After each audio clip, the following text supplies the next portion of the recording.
Justin for the MTGNoom.com, here bringing you another week of Modern.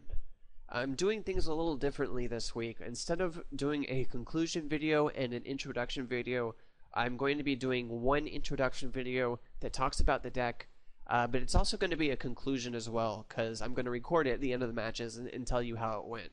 So, if you want to skip it, because you find out in the introduction video that I do absolutely terrible, you can save yourself some time.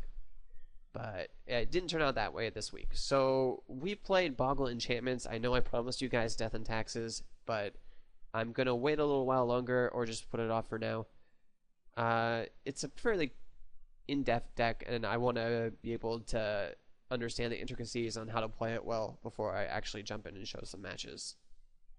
So Boggle Enchantments is fairly straightforward.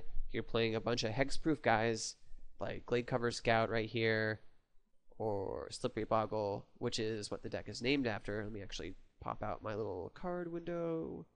Alright. So, you get one of those guys in play, and then you just dump as many enchantments as you can. You have the Umbras, so in case your guys die, you can regenerate them. You have Rancor, so you can trample over. Ethereal Armor, so you can get double use of your enchantments. And then you have the really good ones like Daybreak Coronet that gives them +3/+3 and a whole bunch of abilities. Then Keen Sense to draw cards along with Core Spirit Dancer. I mean, it's a fairly straightforward deck. It does very well when you're playing in a metagame that isn't well suited to really fast decks.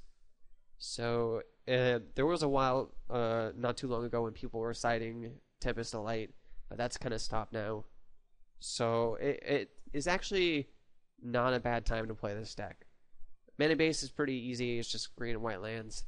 Sideboard, we have 3 Grafdigger's Cage against any kind of graveyard nonsense.